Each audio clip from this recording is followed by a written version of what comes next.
Imagine this. A king once admired across all of Europe, not just for his imposing appearance, but for his sharp intellect, unwavering decisiveness, and the power to shake an empire with a mere flick of his hand. A true Renaissance prince, as if stepped out of a golden dream of history, riding a warhorse in polished armor, clothed in custom-forged steel, with eyes as blue as a midsummer sky. And yet, this very man would end his life in silence, rot, and haunting obscurity within the darkened walls of Whitehall Palace. Not on the battlefield. No medals, no triumphant fanfare. Only the groans of a necrotic body, the stench of decaying flesh rising from blood-soaked bed linens, and the fevered murmurs of a dying man calling for his mother, begging forgiveness from his first wife, whom he once cast aside, and pleading for mercy from the unborn children he would never meet. Here we have a young prince, learned, clever, interested in music. Henry VIII, the monarch who dared to defy the Pope of Rome, who executed his queens, dissolved monasteries, and reshaped an entire nation's religion, met his end with the most primal fear of all: to be forgotten, abandoned, and betrayed by the very body that once embodied his power. His body swelled so grotesquely that palace doors had to be removed to allow passage for his corpse. The stench from his ulcerated leg spread across 3 rooms, causing even the most seasoned attendants to vomit upon entering. After death, his bloated corpse burst inside the coffin, bodily fluids leaking onto the chapel floor, where stray dogs were later discovered, licking the final remnants of the once most powerful King of England. This is not the Henry VIII you see in portraits hanging in museums, not the royal ideal glorified in textbooks, and certainly not the grand symbol the Tudor court intended history to remember. This is a truth buried under 450 years of dust, covered in ceremony and gilded in gold. Yet at its core, grotesque and profoundly sobering for anyone who has ever believed themselves untouchable. In today's documentary, we open the doors of time, step into the decaying chambers of power, and confront the horrifying reality of Henry VIII's final days, where glory was gone. The divine bowed before flesh, and death marked not only the end of a man, but the collapse of a myth.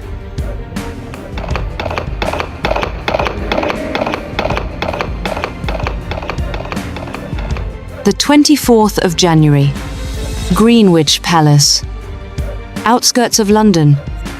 The winter air was sharp and biting, but the atmosphere buzzed with anticipation. Hundreds of eyes were fixed on the jousting arena. A drum rolled, and Henry VIII, at age 44, appeared, mounted on an armored warhorse weighing several hundred kilos. So he is declared Duke of York as a child, and he's always intended to be a great nobleman, but of course isn't raised to become king. Still, the mighty king the people once called the Renaissance Prince of Europe. Tall, strong, his armor gleaming under the late afternoon sun, the lance in his hand pointed straight at his opponent. The entire grandstand held its breath. The 2 knights charged at each other with the velocity of a modern-day car crash, but instead of cheers, there was a horrifying crash. Henry's horse stumbled. Horse and rider together, weighing several hundred kilos, slammed into the frozen earth. Henry was unconscious. Blood trickled from his mouth. Motionless. No signs of life. The court froze. His courtiers seemed too afraid to even breathe. Whispers swept through the onlookers. The king is dead. And for 2 full hours, No one knew for sure whether the Kingdom of England still had a monarch.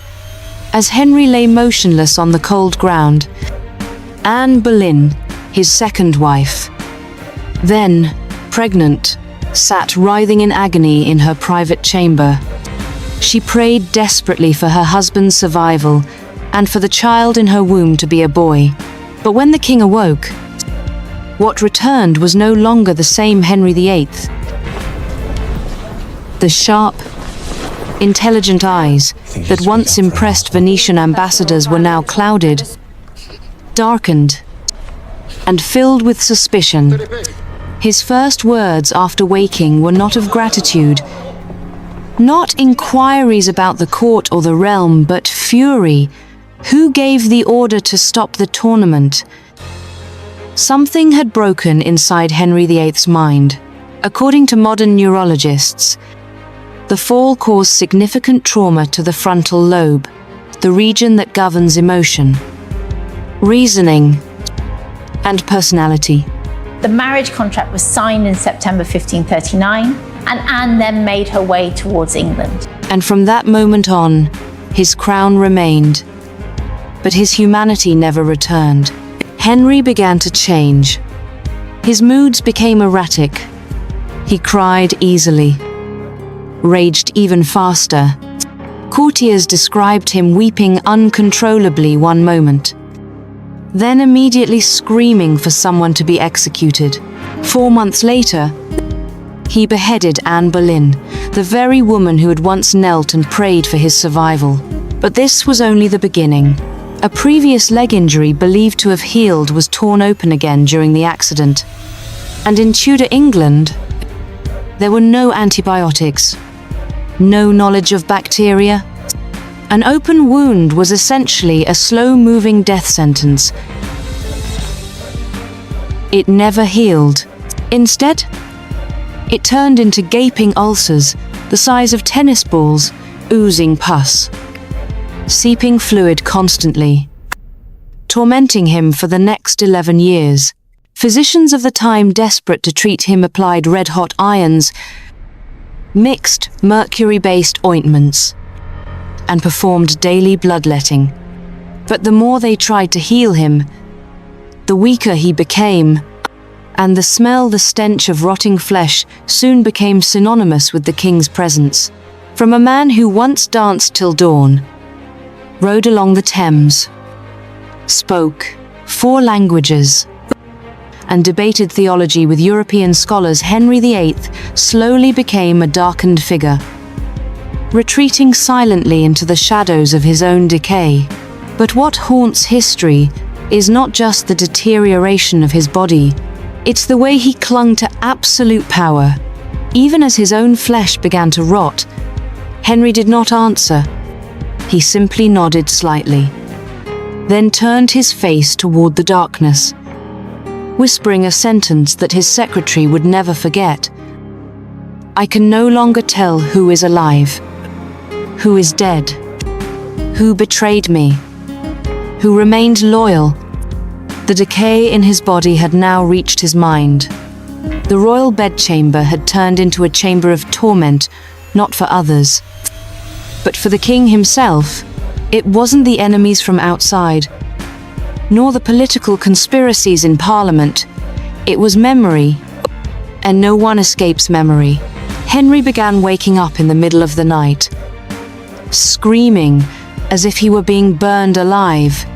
Servants recorded that he cried out about fire, about hell, about the children he never knew, the miscarried sons, the daughters he rejected, and the unborn babies that never even had a name.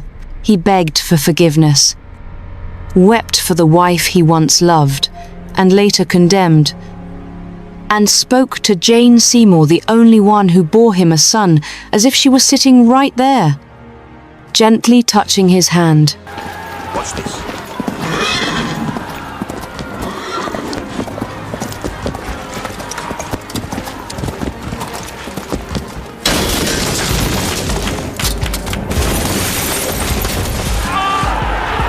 Meanwhile, outside the chamber, the court maintained a deafening silence.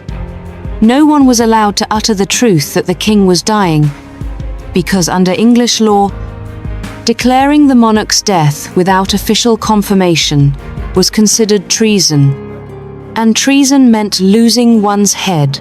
So they performed a charade. The secretary wrote, "The king is recovering." Then, foreign envoys were invited for tea. The royal kitchen still prepared dozens of dishes each day, even though Henry could consume nothing more than a few sips of water and the labored, wheezing breath that echoed like bellows in a dying forge. Inside the bedchamber, towels soaked in rosewater, leona, and ambergris were stuffed into every doorframe to keep the scent of death from leaking into the corridors, but nothing could stop the truth that was fermenting from within. On the night of the 27th of January, just past midnight, Archbishop Thomas Cranmer was summoned following the ancient rite of last unction.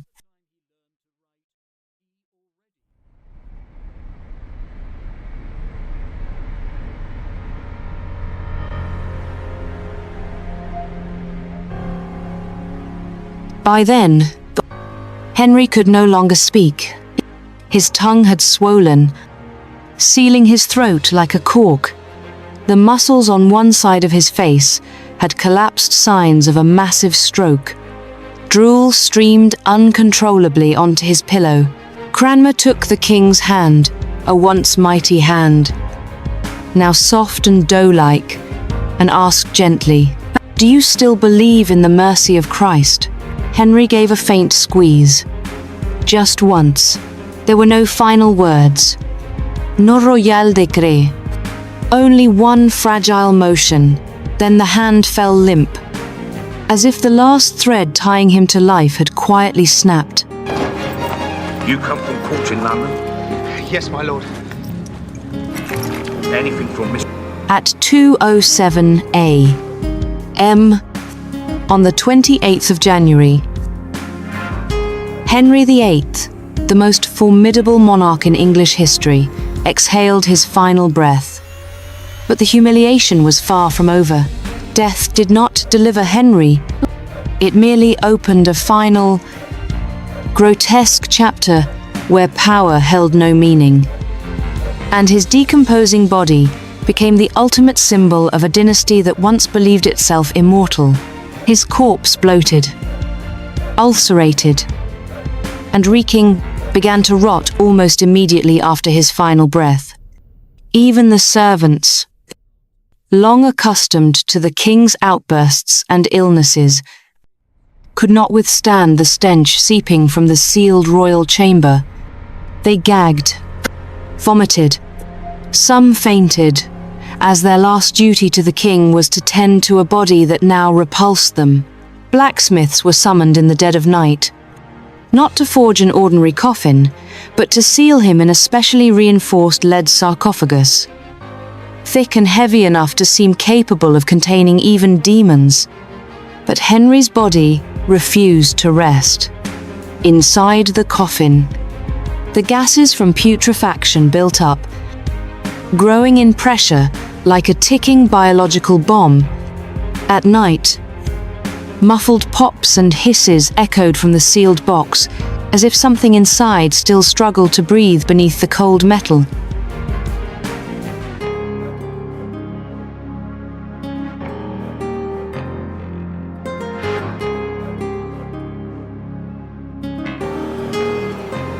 Then came the funeral procession.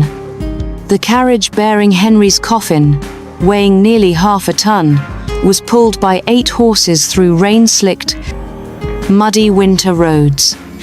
They stopped overnight at Sion Abbey, the very monastery Henry himself had once ordered dissolved. And that night, horror peaked. The gas pressure inside the coffin reached its breaking point. A sound like thunder cracked through the chapel. The lid split open. Rotting bodily fluids poured out across the stone floor, black, thick, bubbling. Soldiers fled. Monks whispered prayers in trembling fear, but the worst had yet to come. By morning, wild dogs had snuck into the chapel, drawn by the stench. They were found licking the pools of fluid spilled from the most powerful man in England. There was no greater disgrace, nor deeper humiliation.